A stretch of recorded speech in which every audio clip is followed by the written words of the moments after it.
Hey you all, God bless you. Thank you so much for watching. This video, you all, I'm getting my hunting kit ready. Just checking things out, make sure I've got the stuff that I need in there. Of course, I got water. I have got cordage. I got my deer call. Toilet paper. Man, don't never go to the mountains and walk through the mountains without your toilet paper. Some food, I carry ramen noodles. Several packs of them. Your skinning knife, you all. Would like to show you this. I've showed you this before, but I'll show you again. My son a few years ago purchased me a Havalon skinning knife. See that little knife right there? If you don't have one of them knives that come with these, it comes with replaceable blades, you all.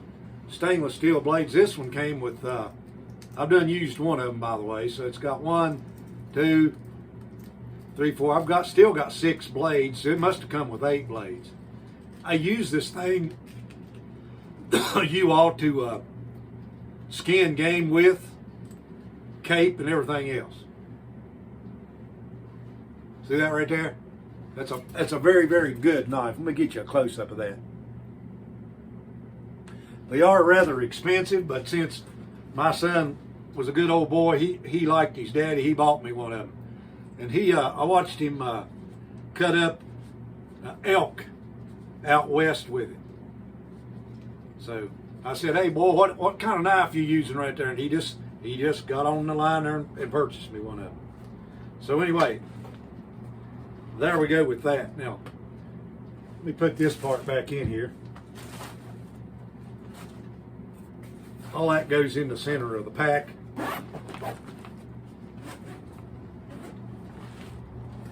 We got the first aid kit, of course. I've got my little hunting stove. You've seen me use it plenty of times.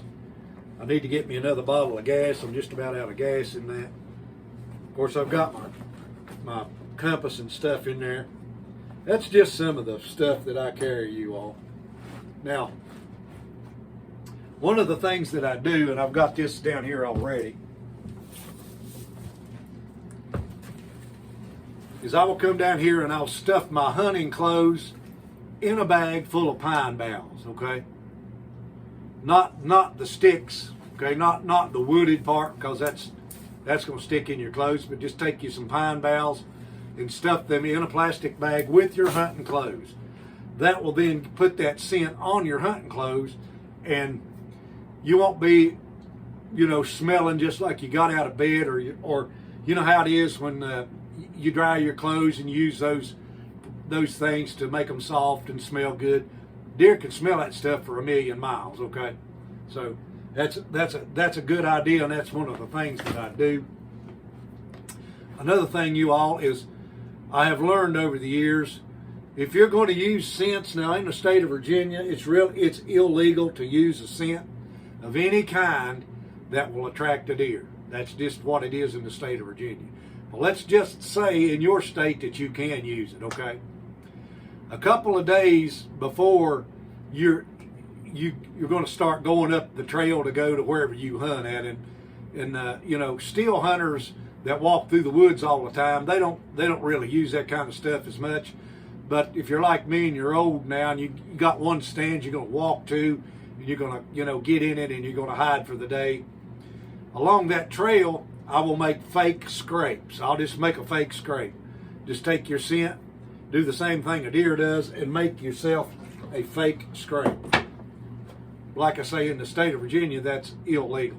Another thing that I do, if I'm going to use that kind of stuff, you all, is I'll take cotton balls, and I will just put a little bit of the scent on a cotton ball, and I will take that to a tree along my trail that's either got a hole in it or good thick bark where you can stick that up underneath the bark, and I'll just scent that thing all the way up through there.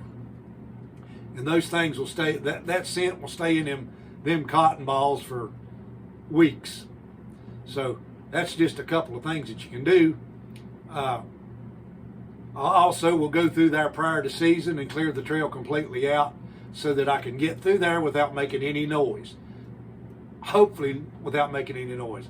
I will cut the tree branches back so when I'm walking in there, my clothes is not brushing on the tree branches. I've got those things out of the way because sometimes if you're gonna go in before daylight, even with your flashlight, you're stumbling over stuff and making all that racket.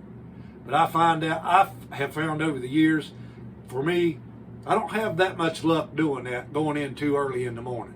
It seems like that I will always bust a deer, or deer will bust me coming in, and I will not even get a chance to see that deer ever again during season. So what I like to do, you all, is go in right at the crack of dawn, right when the shooting light is there. So if I'm going to the stand and that big buck is in there and I see him or he sees me, I might get a chance to shoot it before I even get to the stand. So that, for me, going in way before daylight now is just not very profitable at all. So that's just a couple of tips, guys, that I'd like to give out to some of you young people. Get your gun sighted in, make sure it's sighted in.